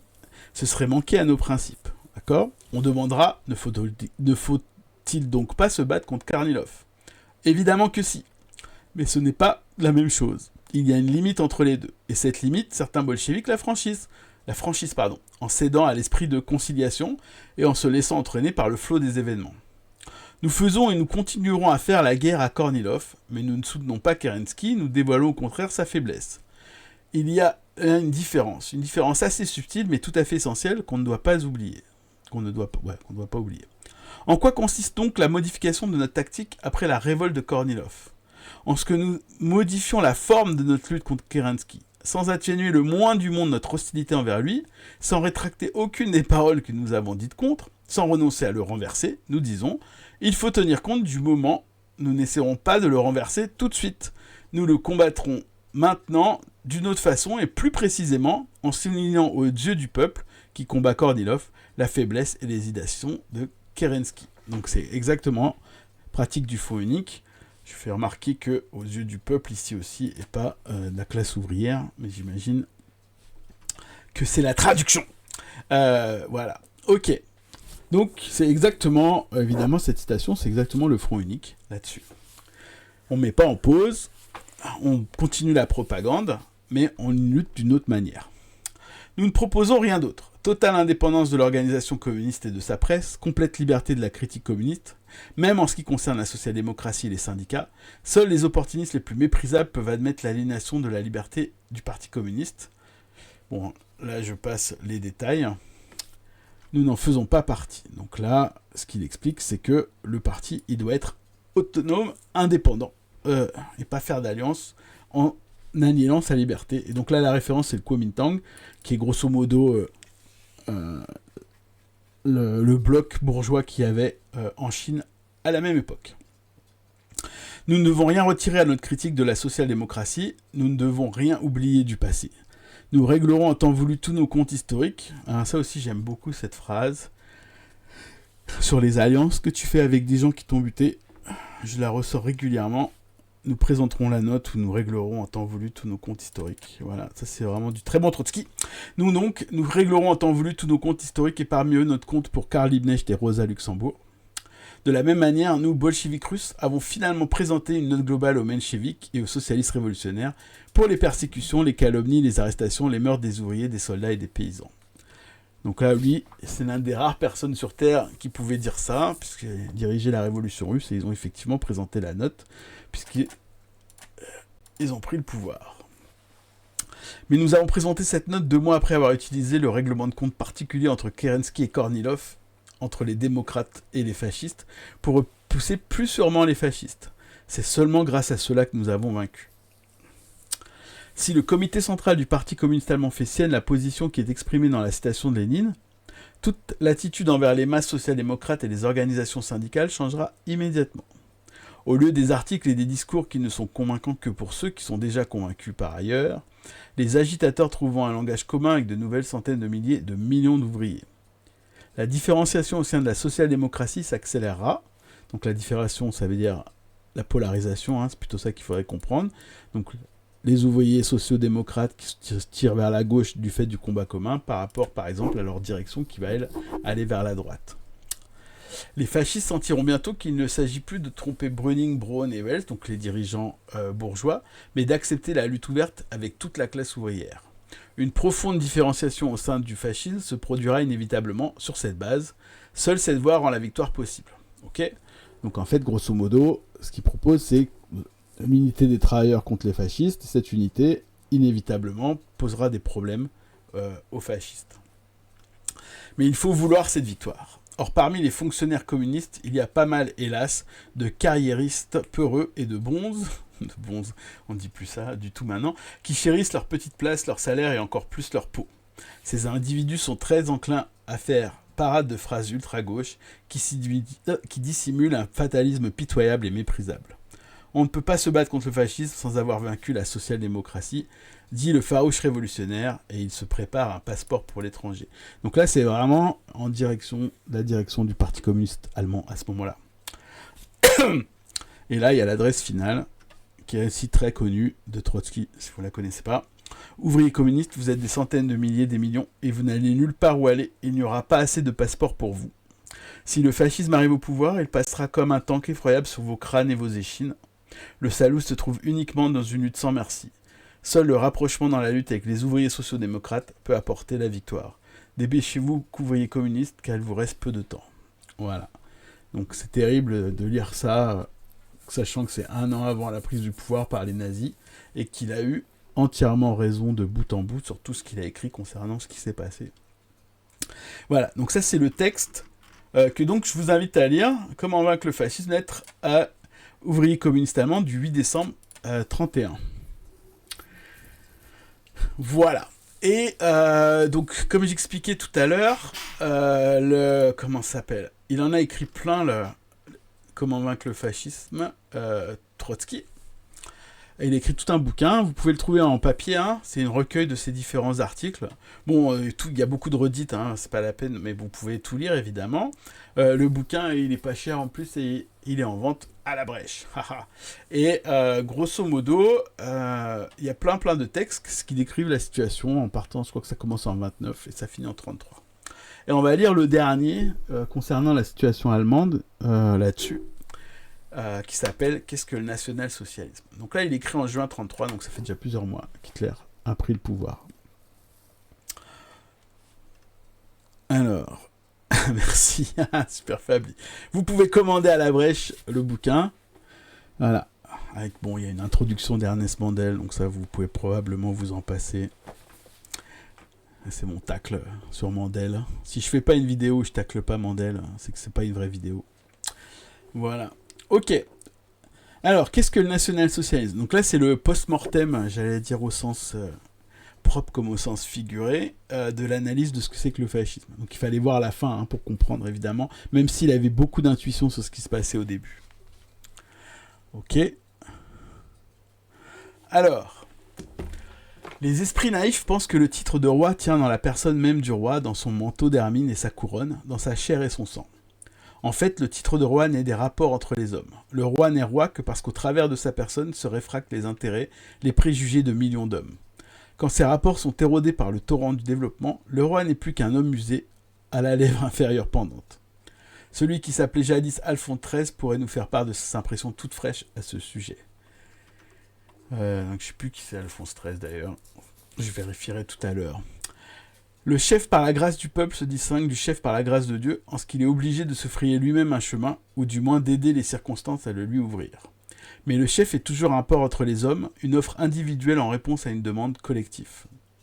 Les discussions sur la personnalité d'Hitler sont d'autant plus animées qu'elles cherchent avec plus de zèle le secret de sa réussite en lui-même. Il est pourtant difficile de trouver une autre figure politique qui soit dans la même mesure le point convergent de forces historiques impersonnelles. N'importe quel petit bourgeois enragé ne pouvait devenir Hitler, mais une partie d'Hitler est contenue dans chaque petit bourgeois enragé. La croissance rapide du capitalisme allemand avant la guerre ne signifia nullement la disparition pure et simple des classes intermédiaires. En ruinant certaines couches de la petite bourgeoisie, il en créait de nouvelles, les artisans et les boutiquiers autour des usines, les techniciens et les administrateurs à l'intérieur des usines. Donc là, ce que décrit Trotsky, c'est un processus du capitalisme où on vire les gens des campagnes, on crée du prolétariat, mais on crée en fait des couches intermédiaires qu'on pensait avoir éliminées en virant les paysans, mais en fait on en crée plein d'autres. Hein. Donc l'artisan, boutiquier autour des usines, et créer aussi ce qu'on appelle une classe moyenne à l'intérieur des usines. Mais en se maintenant et même en se développant, elle représente un peu moins de la moitié du peuple allemand. Les classes intermédiaires se privaient de leur dernière parcelle d'indépendance, vivaient à la périphérie de la grande industrie et du système bancaire, et se nourrissaient des miettes qui tombaient de la table des trusts monopolistes et des cartels, et des aumônes idéologiques de leurs théoriciens et politiciens traditionnels. Voilà, donc il n'y a pas de base sociale au centre ici, donc c'est ce qu'il explique. Salut, salut Madame Soulier, j'espère que tout va bien. Il n'est pas genre hyper tôt. Ah non, attends, c'est l'après-midi, t'as fini le taf. Ok. On lit le deuxième texte. Qu'est-ce que le national-socialisme? J'ai lu l'autre, Lettre aux ouvriers, mais bon, tu connais ça par cœur. Ok. J'en étais où? Ah, putain, merci. Alphonse XIII, c'est le roi d'Espagne chassé par les républicains en 31. D'accord. Le roi d'Espagne s'appelait Alphonse? Non, c'est trop la honte. Bref. Déjà quand tu t'appelles Alphonse. Ok. Bon, not all Alphonse. Let's go, continuons. Donc, hop. Donc là, c'est analyse de classe du fascisme. Il va commencer à expliquer que la base, en fait, c'est la petite bourgeoisie et les classes intermédiaires. Donc, let's go. La défaite a dressé un mur sur le chemin de l'impérialisme allemand. Donc, la défaite de 14-18. La dynamique extérieure s'est transformée en dynamique intérieure. La guerre se changea en révolution. La social-démocratie qui aida les Hohenzollern à mener la guerre jusqu'à son issue tragique. Donc je rappelle, les Hohenzollern, c'est le nom des dirigeants allemands, des dictateurs allemands et prusses au moment de la Première Guerre mondiale. Jusqu'à son issue tragique, ne permit pas au prolétariat de mener la révolution jusqu'à son terme. Donc là, il explique que la social-démocratie, c'est elle qui a tué la révolution allemande. La démocratie de Weimar a passé 14 ans à essayer de faire pardonner sa propre existence. Le Parti communiste a appelé les ouvriers à une nouvelle révolution, mais s'est avéré incapable de la diriger. Le prolétariat allemand est passé par les hauts et les bas de la guerre, de la révolution, du parlementarisme et du pseudo-bolchevisme, alors que les vieux partis de la bourgeoisie s'épuisaient complètement. La force de la dynamique de la classe ouvrière était minée. Le chaos de l'après-guerre frappait les artisans, les marchands et les employés aussi durement que les ouvriers. La crise de l'agriculture ruinait les paysans. La décadence des couches moyennes ne pouvait pas signifier leur prolétarisation, car le prolétariat secrétait lui-même une armée gigantesque de chômeurs chroniques. Donc là, on est toujours sur la période juste après la Première Guerre mondiale. La paupérisation de la petite bourgeoisie, à peine dissimulée sous les cravates et les bas de soie synthétiques, sapait toutes les croyances officielles et surtout la doctrine du parlementaire démocratique. Ok. La multiplicité des partis, la fièvre froide des élections, les changements constants de gouvernement exacerbaient la crise sociale par un kaléidoscope de combinaisons politiques stériles. Dans l'atmosphère chauffée à blanc par la guerre, la défaite, les réparations, l'inflation. Donc l'inflation, ça c'est 1923. L'occupation de la Ruhr, ça c'est le traité de Versailles. La crise, le besoin et la rancune. La petite bourgeoisie se rebella contre tous les vieux partis qui l'avaient trompée. Ces vexations, vivement ressenties par les petits possédants qui ne pouvaient échapper à la faillite, par leurs fils qui sortaient de l'université et ne trouvaient ni emploi ni clients, et par leurs filles qui restaient sans dot et sans fiancé, réclamaient l'ordre et une main de fer. Donc vous commencez à voir où il veut en venir, la naissance du national-socialisme là-dessus. Le drapeau du national-socialisme fut brandi par des hommes issus des cadres moyens et subalternes de l'ancienne armée. Donc ça, c'est un truc qu'on retrouve beaucoup dans le fascisme, c'est souvent les militaires qui forment, le cadre général de l'existence des FAF. Couverts de décorations, les officiers et les sous-officiers ne pouvaient admettre que leur héroïsme et leur souffrance et étaient perdus pour la patrie, et surtout qu'ils ne leur donnent aucun droit particulier à la reconnaissance du pays. Donc tu perds la guerre, t'as beau être sacrifié en étant que soldat, mais tu n'as aucune reconnaissance et t'es pas spécialement mieux accueilli. D'où leur haine pour la révolution et pour le prolétariat. Ils ne voulaient pas prendre leur... Ah oui, parce que c'est la révolution qui a en partie arrêté la guerre, c'est ce qu'ils expliquent. Ils ne voulaient pas prendre leur parti du fait que les banquiers, les industriels, les ministres les reléguaient à des postes insignifiants de comptables, d'ingénieurs, d'employés des postes et d'instituteurs. D'où leur, entre guillemets, socialisme. Alors là, c'est marrant parce que, vous voyez bien, l'idée, c'est qu'on a un groupe de personnes qui historiquement détestent les prolétaires, parce que ils se pensent au-dessus d'eux, mais ils détestent aussi les banquiers, les industriels, soi-disant la classe dirigeante, d'où le nom socialiste, parce que ceci leur a pas donné de poste, etc. Vous avez, ça on fera une lecture des morceaux là du bouquin de Feher là-dessus, sur le producérisme, qui est la haine des élites et la haine de ceux d'en bas. Parasite d'en haut et parasite d'en bas. Merci, Super Fabli. Ok, donc je ferai une lecture là-dessus. C'est très intéressant et très important de comprendre le mindset des gens qui votent RN, par exemple. Ok, d'où leur socialisme. Pendant les batailles de l'Isère et de Verdun, ils ont appris à risquer leur vie et celle des autres et à parler la langue du commandement qui en impose tant aux petits bourgeois de l'arrière. C'est ainsi que ces hommes sont devenus des chefs. Au début de sa carrière politique, Hitler ne se distinguait peut-être que par un tempérament plus énergique, une voix plus forte, une étroitesse d'esprit plus sûre d'elle-même. Il n'apportait au mouvement aucun programme tout prêt, si ce n'est la soif de vengeance du soldat humilié. Hitler commença par des injures, des récriminations contre les conditions de Versailles. La vie chère, le manque de respect pour le sous-officier méritant, les intrigues des banquiers et les journalistes de la foi de Moïse, donc les juifs. On trouvait dans le pays suffisamment de gens qui se ruinaient, qui se noyaient, qui étaient couverts de cicatrices et d'échymoses encore toutes fraîches. Chacun d'eux voulait frapper du poing sur la table. Hitler le faisait mieux que les autres. Il est vrai qu'il ne savait pas comment remédier à tous ces malheurs, tu m'étonnes. Mais ces accusations résonnaient tantôt comme un ordre, tantôt comme une prière adressée à un destin inflexible. Les classes condamnées, semblables à des malades incurables, ne se lassent pas de moduler leurs plaintes, ni d'écouter les consolations. Tous les discours d'Hitler étaient accordés sur ce diapason. Une sentimentalité informe, une absence totale de rigueur dans le raisonnement, une ignorance doublée d'une érudition désordonnée. Tous ces moins se transformaient en plus.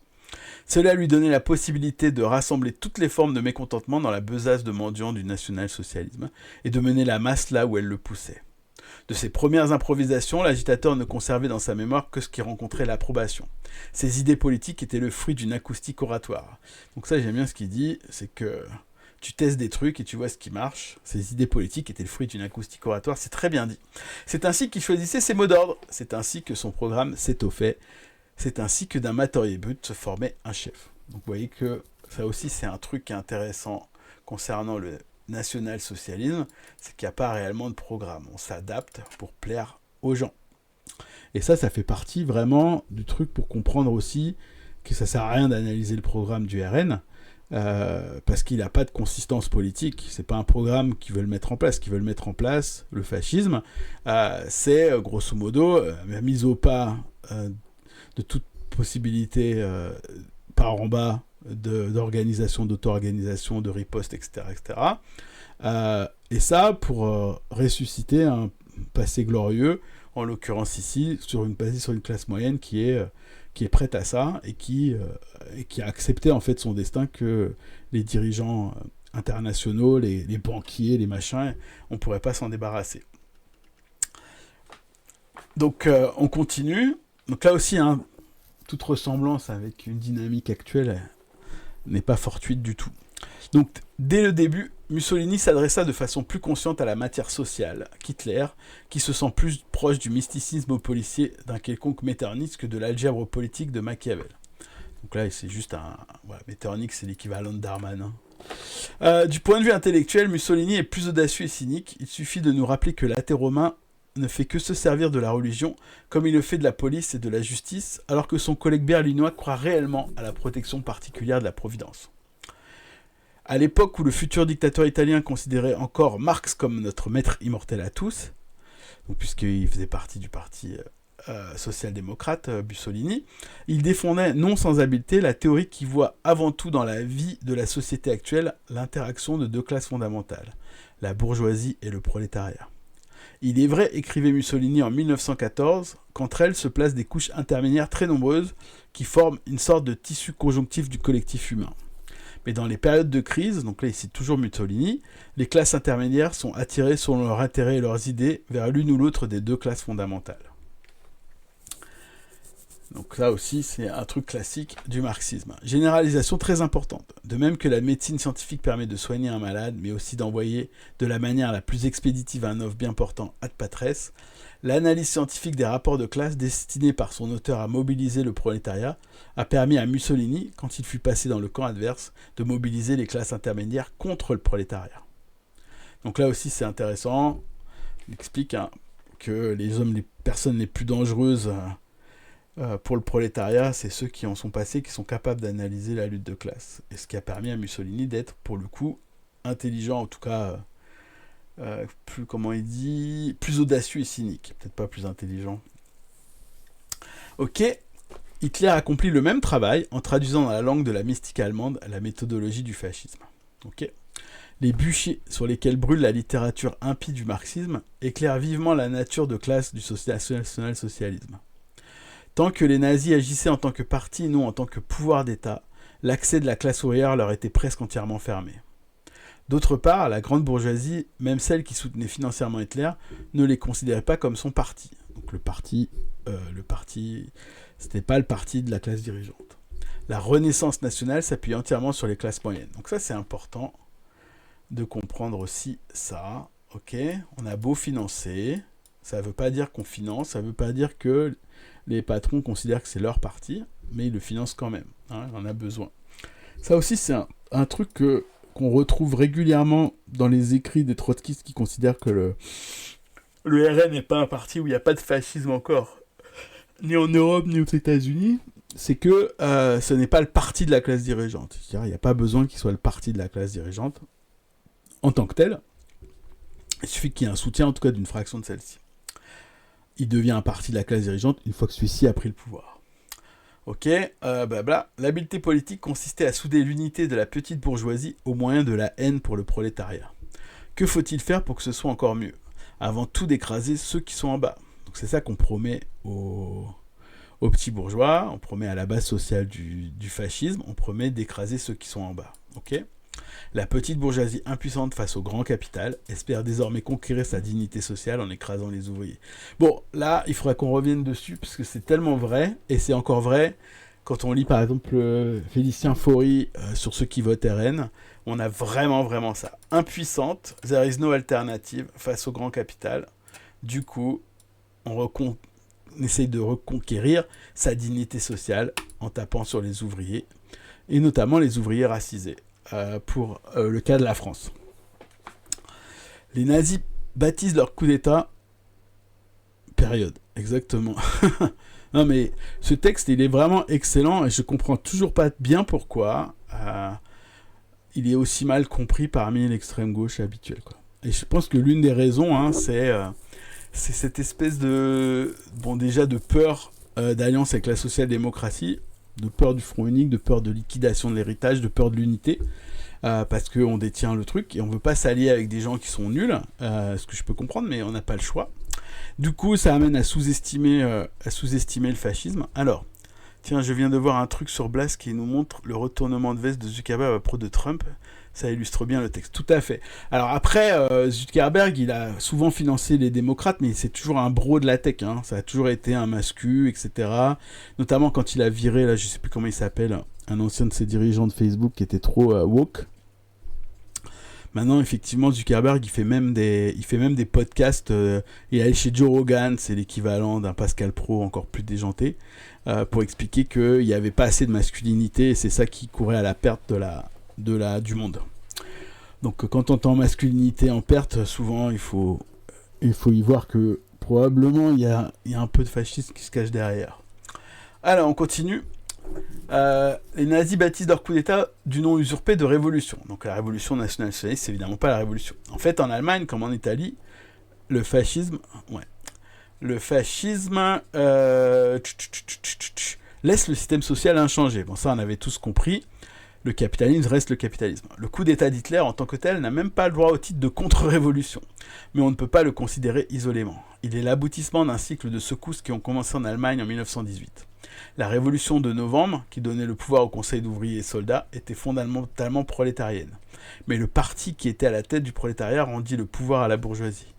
Donc là, on parle évidemment du KPD et du SPD. En ce sens, la social-démocratie a ouvert une ère de contre-révolution avant que la révolution n'ait eu le temps d'achever son œuvre. Toutefois, tant que la bourgeoisie dépendait de la social-démocratie, et par conséquent des ouvriers, le régime conservait des éléments de compromis. Mais la situation extérieure et internationale du capitalisme allemand ne laissait plus de place aux concessions. Donc ça, c'est un des points classiques aussi du nazisme, du fascisme, c'est qu'il n'y a plus beaucoup de place aux concessions. On ne peut plus négocier la paix sociale là-dessus. Si la social-démocratie sauva la bourgeoisie de la révolution prolétarienne, le tour est venu pour le fascisme de libérer la bourgeoisie de la social-démocratie. Donc on n'a plus besoin de la gauche. On arrive à un moment où même la gauche molle du genou, elle est devenue un boulet.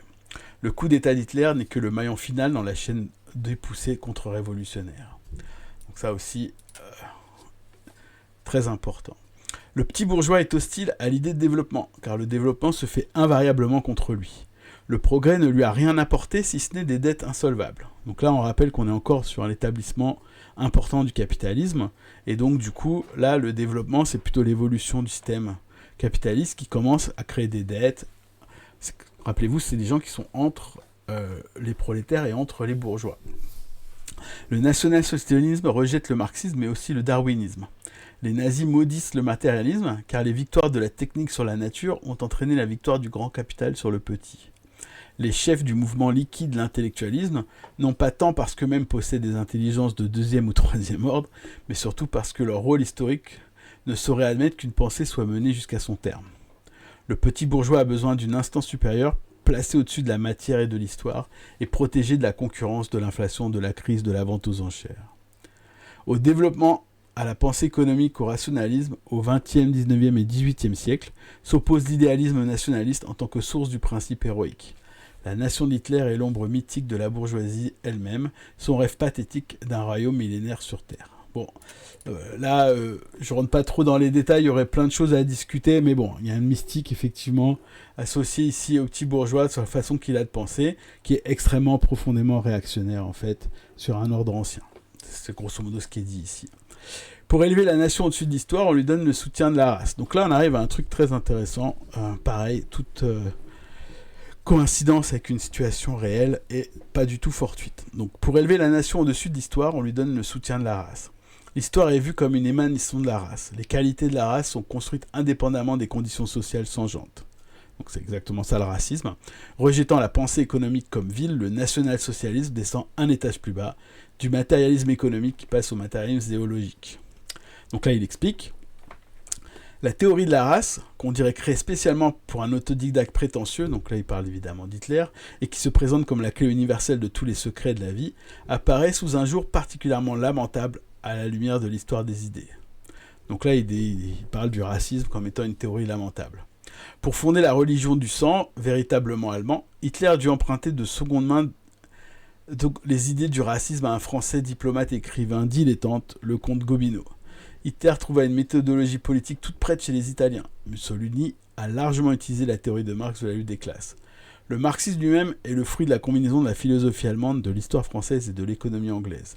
Si on examine rétrospectivement la généalogie des idées, même les plus réactionnaires et les plus stupides, on ne trouve pas de traces du racisme. Bon, ça, pareil, il faut mesurer ce que ça veut dire, mais et on peut discuter. Voilà, il y a quand même un peu l'idée là dans Trotsky que, vous voyez, que le racisme c'est un, comment dire, c'est pour fonder la religion du sang. Donc il y a vraiment une idée ici qui est aussi très forte chez les trotskistes que le racisme c'est une théorie qui est amenée de l'extérieur par la classe dirigeante. Ok. Donc ça, malheureusement, il faut remettre à jour ce truc-là chez Trotsky sur cette pensée-là. En plus, il y a un aspect un peu vraiment externe. On continue. L'indigence infinie de la philosophie nationale-socialiste n'a pas empêché, évidemment, la science universitaire d'entrer toutes les voiles déployées dans le chenal d'Hitler, une fois que sa victoire se fut suffisamment précisée. Les années du régime de Weimar fut pour la majorité de la racaille professorale. ouais, je connais des professeurs de fac, bande de racailles. Et il a tout à fait raison. Un temps de trouble et d'inquiétude. Les historiens, les économistes, les juristes, les philosophes et les mathématiciens se perdaient en conjectures pour savoir lesquels des critères de vérité qui s'affrontaient étaient le bon, c'est-à-dire quel camp resterait finalement maître de la situation. La dictature fasciste dissipe les doutes des Faust et les hésitations des Hamlet de l'université. Sortant des ténèbres de la relativité parlementaire, la science entre en nouveau dans le royaume des absolus. Einstein fut obligé d'aller chercher refuge hors des frontières de l'Allemagne. Donc il dit aussi carrément que les trucs qui étaient censés être un peu neutres, scientifiques, etc., même ça, ils sont emmenés. Et grosso modo, ça booste en fait tout un ensemble ici, la racaille professorale, hein, voilà, qui choisit son camp. Et donc il y a un ralliement en fait de l'université au nazisme. Sur le plan politique, le racisme est une variété hypertrophiée et vantarde du chauvinisme associée à la phrénologie. De même que l'aristocratie ruinée trouvait une consolation dans la noblesse de son sang, la petite bourgeoisie paupérisée s'enivre de contes sur les mérites particuliers de sa race. Alors, c'est assez intéressant, hein, parce que ça c'est vrai, la petite bourgeoisie paupérisée s'enivre de contes sur les mérites particuliers de sa race, ok. Mais ce n'est pas une variété hypertrophiée vantarde du chauvinisme. Bon, ça c'est pas très grave. C'est un peu plus compliqué que ça, c'est pas très grave. Enfin, si c'est grave, mais bon, c'était l'époque. Il est intéressant de remarquer que les chefs du national-socialisme ne sont pas de purs Allemands, mais d'originaires d'Autriche comme Hitler lui-même, des anciennes provinces baltes de l'Empire tsariste comme Rosenberg, des pays coloniaux comme l'actuel remplaçant d'Hitler à la direction du parti, Hess. Il a fallu l'école de l'agitation nationaliste barbare aux confins de la culture pour inspirer aux chefs les idées qui ont trouvé par la suite un écho dans le cœur des classes les plus barbares d'Allemagne. Alors là, si quelqu'un a une idée de ce que veut dire cette phrase, il a fallu l'école de l'agitation nationaliste barbare aux confins de la culture. Encore une fois, bon. Si vous avez une idée, n'hésitez pas. J'avoue que j'ai un peu de mal à expliquer cette phrase. Bon, c'est pas toujours très clair, faut être honnête. L'individu et la classe, le libéralisme et le marxisme, voilà le mal. La nation, c'est le bien. Mais cette philosophie se change dans son contraire au seuil de la propriété. Le salut est uniquement dans la propriété individuelle. L'idée de propriété nationale est une engeance du bolchevisme. Tout en divinisant la nation, le petit bourgeois ne veut rien lui donner.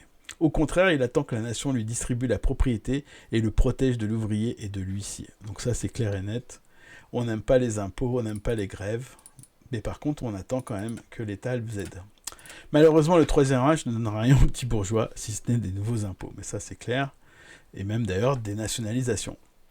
Dans le domaine de l'économie contemporaine, international par ses liens, impersonnel dans ses méthodes, le principe de race semble sorti d'un cimetière moyenâgeux. Les nazis font par avance des concessions. La pureté de la race, qui se contente d'un passeport dans le royaume de l'esprit, doit surtout prouver son savoir-faire dans le domaine économique. Cela signifie dans les conditions actuelles être compétitif. Par la porte de derrière, le racisme revient au libéralisme économique, débarrassé de ses libertés politiques. Donc bon, on a aussi une analyse du racisme qui est un peu curieuse, de la part de Trotsky. C'est encore une fois un truc qui semble Il a l'air de dire une arriération et pas, vous voyez, on parle très peu de... Il parle pas du tout de colonisation, typiquement, des colonies allemandes avant la Première Guerre mondiale. Il parle pas du génocide des héros. Peut-être qu'il n'était pas au courant de tout ça, ou peut-être que c'était pas un focus. En tout cas, clairement, on est sur un truc qui est très, très moral du racisme, en pratique, et pas très matériel. Pratiquement, le nationalisme en économie se réduit à des explosions d'antisémitisme impuissantes, malgré toute leur brutalité. Les nazis éloignent du système économique actuel comme une force impure le capital usurier ou bancaire. La bourgeoisie juive occupe précisément dans cette sphère, comme chacun sait, une place importante. Tous en se proternant devant le capitalisme dans son entier, le petit bourgeois déclare la guerre à l'esprit mauvais du lucre, personnifié par le juif polonais au manteau long et bien souvent sans un sou en poche. Le pogrom devient la preuve supérieure de la supériorité raciale. Le programme avec lequel le national-socialisme est arrivé au pouvoir rappelle tout à fait, hélas, le magasin universel juif dans les trous de province. Que n'y trouve-t-on pas à des prix bas et une qualité encore plus basse ? Des souvenirs sur le temps heureux de la libre concurrence et des légendes sur la solidité de la société divisée en États. Des espoirs de renaissance de l'empire colonial, ah bah tiens, si, il en parle, et des rêves d'économie fermée. Ok, économie fermée, c'est-à-dire du protectionnisme. Ce qui est d'ailleurs exactement ce que dit Trump depuis un mois. Des phrases sur l'abandon du droit romain et le retour au droit germain et des proclamations sur le moratoire américain. Une hostilité envieuse pour l'inégalité que symbolise l'hôtel particulier et l'automobile, et une peur animale devant l'égalité qui a l'aspect de l'ouvrier en casquette et sans col. Le déchaînement du nationalisme et de sa peur devant les créanciers mondiaux. Tous les déchets de la pensée politique internationale sont venus remplir le trésor intellectuel du nouveau messianisme allemand. Donc voilà, c'est ces phrases de critique pour dire à quel point c'est un recul complet, y compris au niveau de la société, au niveau de la comment dire, même y compris de l'humanité.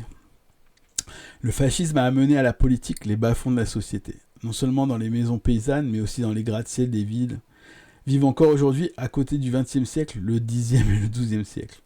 Des centaines de millions de gens utilisent le courant électrique sans cesser de croire à la force magique des gestes et des incantations. Le pape à Rome prêche à la radio sur le miracle de la transmutation de l'eau en vin. Les étoiles du cinéma se font dire la bonne aventure. Les inventeurs qui dirigent des merveilleuses mécaniques créées par le génie de l'homme portent des amulettes sur leur combinaison. Quelle réserve inépuisable d'obscurantisme, d'ignorance et de barbarie. Le désespoir les a fait se dresser. Le fascisme leur a donné un drapeau. Tout ce qu'un développement sans obstacle de la société aurait dû rejeter de l'organisme national, toute la forme d'excrément de la culture est maintenant vomi. La civilisation capitaliste vomit une barbarie non digérée, telle est la physiologie du national-socialisme. Ok, on continue. Le fascisme allemand, comme le fascisme italien, s'est hissé au pouvoir sur le dos de la petite bourgeoisie, dont il s'est servi comme d'un bélier contre la classe ouvrière et les institutions de la démocratie. Donc ça, c'est clairement la base de la base du fascisme. Mais le fascisme au pouvoir n'est rien moins que le gouvernement de la petite bourgeoisie. Au contraire, c'est la dictature la plus impliable du capital monopoliste. Donc ça aussi c'est clair, une fois qu'il arrive au pouvoir, les petits bourgeois ils pensent qu'ils ont gagné, mais en fait pas du tout, c'est au contraire au profit de la grande bourgeoisie. Mussolini a raison, les classes intermédiaires ne sont pas capables d'une politique indépendante. Dans les périodes de crise, elles sont appelées à poursuivre jusqu'à l'absurde la politique de l'une des deux classes fondamentales. Donc le bourgeoisie et le prolétariat. Le fascisme a réussi à les mettre au service du capital. Des mots d'ordre comme l'étatisation des trusts et la suppression des revenus ne provenant pas du travail ont été immédiatement jetés par-dessus bord dès l'arrivée au pouvoir. Donc là, je l'ai dit tout à l'heure concernant le programme du RN là-dessus. Au contraire, le particularisme des terres allemandes, qui s'appuyait sur des particularités de la petite bourgeoisie, a fait place nette pour le centralisme politicien capitaliste. Donc là, il dit un truc, c'est qu'il y avait une spécificité du capitalisme allemand qui est devenue encore plus spécifique, encore plus centralisée par rapport à ce qu'il était avant. Chaque succès de la politique intérieure et extérieure du national-fascisme marquera inévitablement la poursuite et l'étouffement du petit capital par le grand. Donc, ok, ça c'est aussi un truc classique de la théorie sur le fascisme. Le programme des illusions petits bourgeoises n'est pas supprimé, il se détache simplement de la réalité et se transforme en action rituelle. L'union de toutes les classes se ramène à un demi-symbolisme de service, de travail obligatoire et à la confiscation au profit du peuple de la fête ouvrière du 1er mai. Le maintien de l'alphabet gothique contre l'alphabet latin est une revanche symbolique sur le joug du marché mondial. La dépendance à l'égard des banquiers internationaux, parmi lesquels des juifs, ne diminue pas d'un iota. En revanche, il est interdit d'égorger les animaux selon le rituel du Talmud. Si l'enfer est pavé de bonnes intentions, les chaussées du Troisième Reich sont couvertes de symboles. Donc là aussi, utilisation des contradictions en pratique, de plein de théories de mélange. Il n'y a pas d'expliquer ça, il n'y a pas de base théorique. C'est juste un groupe de personnes qui s'est servi finalement de la petite bourgeoisie de son désarroi pour en fait se maintenir en grand capital, et ils sont très creux politiquement. Donc c'est que des insultes concernant au côté creux et y compris un dégueulasse infect du national-socialisme. Donc il faut retenir toujours la même idée en fait, que c'est pas que que c'est une utilisation de la petite bourgeoisie contre le prolétariat. Une fois le programme des illusions petite bourgeoise réduit à une pure et simple mascarade bureaucratique, le national-socialisme s'élève au-dessus de la nation comme la forme la plus pure de l'impérialisme. Et donc ça aussi, il faut retenir ce truc-là. Concentration du capital, forme la plus pure d'impérialisme. Et donc c'est un point important du fascisme, c'est vraiment le côté impérial. C'est dommage qu'il ne développe pas plus d'ailleurs là-dessus. L'espoir que le gouvernement de Hitler tombera, si ce n'est pas aujourd'hui, demain, victime de son inconsistance interne, est tout à fait vain. Ça aussi, c'est important de retenir. Un programme était nécessaire aux nazis pour arriver au pouvoir, mais le pouvoir ne sert absolument pas à Hitler à remplir son programme. Ah, comment on pourrait répéter ça à l'infini concernant l'URN ? Aïe, aïe, aïe, aïe, aïe. C'est le capital monopoliste qui lui fixe ses tâches, la concentration forcée de toutes les forces et moyens du peuple dans l'intérêt de l'impérialisme, qui est la véritable mission historique de la dictature fasciste, implique la préparation de la guerre. Donc rappelez-vous, on est en 1933, et ce but, à son tour, ne tolère aucune résistance intérieure et conduit à une concentration mécanique ultérieure du pouvoir. Il est impossible de réformer le fascisme ou lui donner son congé, on ne peut que le renverser. L'orbite politique du régime des nazis bute contre l'alternative, la guerre ou la révolution. Ok, donc ça c'était en 1933. Il y a un post-scriptum qu'il a écrit le 2 novembre. Bah, tiens, on va lire le post-scriptum. Je n'avais pas fait gaffe qu'il y avait un post-scriptum. Ok, le premier anniversaire de la dictature des nazis se rapproche. Toutes les tendances du régime ont eu le temps de s'affirmer et de se préciser. La révolution socialiste, qui était présentée aux masses petites bourgeoises comme le complément nécessaire à la révolution nationale, est condamnée et liquidée officiellement. La fraternité des classes a trouvé son point culminant dans le fait que les possédants, le jour fixé par le gouvernement, se privent de hors-d'œuvre et de dessert au profit des non-possédants. La lutte contre le chômage s'est ramenée à partager en deux la demi-portion de la famine. Le reste est pris en charge par une statistique uniformisée. L'autarcie planifiée est simplement un nouveau stade du déclin économique. Plus le régime policier des nazis est impuissant dans le domaine de l'économie, plus il est obligé de reporter ses efforts dans le domaine de la politique extérieure. Ce qui s'accorde pleinement, donc grosso modo, on ne peut pas résoudre les contradictions économiques à l'intérieur du pays, il faut forcément aller chercher des solutions à l'extérieur, donc l'impérialisme. Ce qui s'accorde pleinement à la dynamique intérieure du capitalisme allemand, foncièrement agressif. Le brusque revirement des chefs nazis qui se sont mis à tenir des propos pacifistes ne pouvait étonner que les naïfs incurables. Hitler avait-il une autre solution pour faire endosser la responsabilité des désastres intérieurs à des ennemis extérieurs et à accumuler sous la presse de la dictature la force explosive de l'impérialisme ? Cette partie du programme, mentionnée déjà ouvertement avant la venue des nazis au pouvoir, se réalise aujourd'hui avec une logique de fer aux yeux du monde entier. Le temps nécessaire à l'armement de l'Allemagne détermine le délai qui sépare d'une nouvelle catastrophe européenne.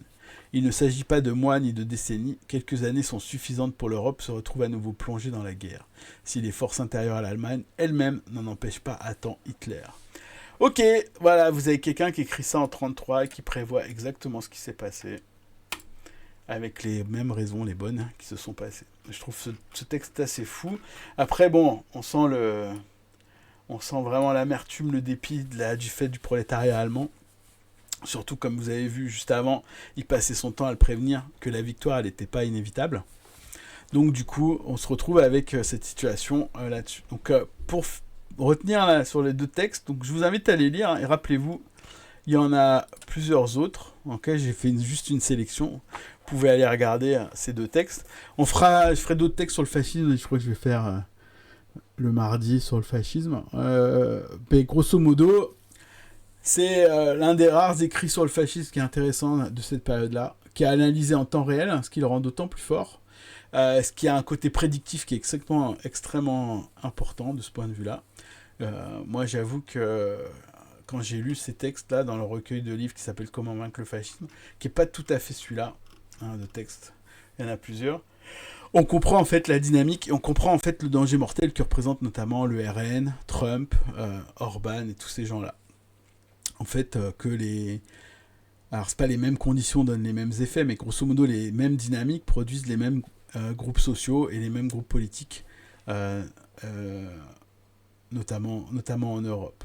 Donc, du coup, je pose la question, et c'est le débat qu'on a. Bon, alors, j'avoue que il faudrait revenir plus en détail sur pourquoi les groupes d'extrême gauche ont super longtemps posé la question, enfin, se sont dit plutôt pendant super longtemps que... Et continuent de se dire que ce n'est pas du fascisme, quel est ce blocage qu'il y a concernant le RN. Surtout quand on dit en plus en pratique régulièrement, on dit socialisme ou barbarie, c'est-à-dire que le système capitaliste, il ne propose dans sa continuité que le réchauffement climatique, plus de guerre, plus de misère et donc plus de dictature, plus de trucs. Donc en France, ça veut dire qu'en fait, sans rapport de force très important et sans lutte de masse, en fait, la politique en face, elle va être systématiquement celle de renier les droits démocratiques et de participer à la création d'un État de plus en plus totalitaire, de plus en plus autoritaire, de plus en plus policier. Et donc le fascisme, c'est une possibilité très forte. Or, quelle est la seule organisation qui... C'est-à-dire entre ce moment maintenant et le moment où il y aurait potentiellement le fascisme en France, la seule organisation capable de remplir le rôle historique du fascisme en France, ça sera le RN. Ça sera... Et d'ailleurs, il a subi plusieurs crises, plusieurs divisions, plusieurs défections, et il est toujours là. Donc c'est clairement l'héritier, la continuité de la tradition fasciste française qui date de Pétain, des colonies, de l'Algérie. Et c'est cette tradition-là que le capitalisme français nous promet dans les prochains mois et prochaines années. Donc je ne comprends toujours pas, quand on lit les textes de Trotsky, quand on lit l'adresse aux ouvriers communistes de dire c'est le moment, faites de la lutte, pourquoi très peu d'organisations font ça, voire même sabotent. La discussion qu'il pouvait y avoir, je redis, sur qu'est-ce qu'on fait au moment de la niche du RN et des débats qu'il y a. Le débat sur la niche du RN, ça avait été posé par des militants de gauche. C'était signé par Annie Arnaud, c'était signé par Vincent Terry, c'était signé par Ouya Boutelja, etc., qui disait que le meilleur moyen de lutter contre le fascisme et de prouver que la gauche elle est consistante, c'est de soutenir le texte proposé par les FAF. Et donc cette inconsistance-là, elle est extrêmement tragique. Voilà. Donc du coup, n'hésitez pas à lire ces trucs. Trotsky, c'est pas mal sur le fascisme. Après, bon, j'avoue que j'avais un peu oublié le lyrisme qui rend les phrases qui sont pas très claires, notamment dans ce truc-là. Vraiment, ce texte de 31, qui en plus d'être sympa, il est hyper prophétique. Je cite régulièrement ce dernier bloc. Il passera sur vos crânes et vos échines. Voilà, donc ça, n'hésitez pas. Il n'y aura pas assez de passeports pour tout le monde. Voilà, c'est ça qu'il faut retenir. Ok, si vous avez des questions, n'hésitez pas, c'est maintenant. Ça fait déjà 1h40 que je parle. Donc, n'hésitez pas. Sinon, on va pouvoir finir ce chat. Appelez-vous jeudi prochain, donc après-demain, on continue le trotskisme après Trotsky. Et ce sera sur l'économie permanente d'armement. Donc pourquoi est-ce que, après la Seconde Guerre mondiale, donc après la défaite militaire de l'Allemagne, pourquoi, contrairement à ce que prédit Trotsky, mais bon, il ne le prédit pas là, il le prédit dans d'autres textes, le capitalisme ne s'est pas effondré, au contraire, il y a eu un grand boom économique, et la théorie pour expliquer ça, c'est l'économie permanente d'armement. Voilà. Donc, n'hésitez pas, je reste un petit peu. Faudrait que je demande à la psychothèque s'il met... Je me rappelle plus s'il met de la musique, lui, en fond pendant qu'on parle. Peut-être c'est bien. Voilà. Et je vais même vous mettre le lien ici. Vous pouvez le copier comme ça. Après il est facile à trouver. Franchement, vous tapez comment vaincre le fascisme et hop.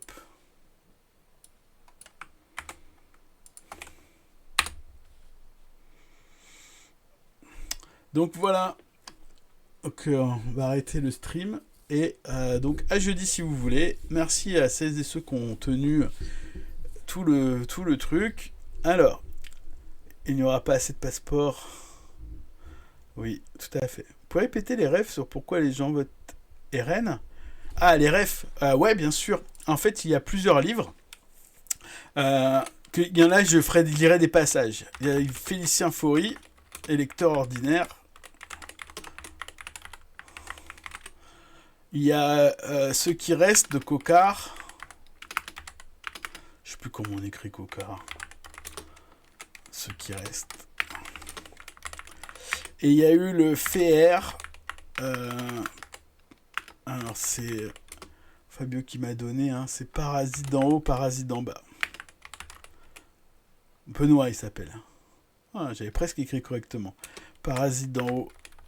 Alors, et d'en bas. Et donc pour répondre à... C'était pour répondre à qui d'ailleurs? J'ai oublié.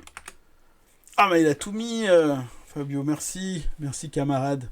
Ouais, n'hésitez pas. Il y a aussi donc comment vaincre le fascisme, etc. Et je pense que tu peux me tutoyer dans le chat, hein, n'hésite pas. Ça fait bizarre le vous. Voilà. Donc je vais... Ah, pas de souci, Jadzia, putain, j'arrive même pas à lire. Je ferai des lectures de... Vous êtes un date donc. Ouais.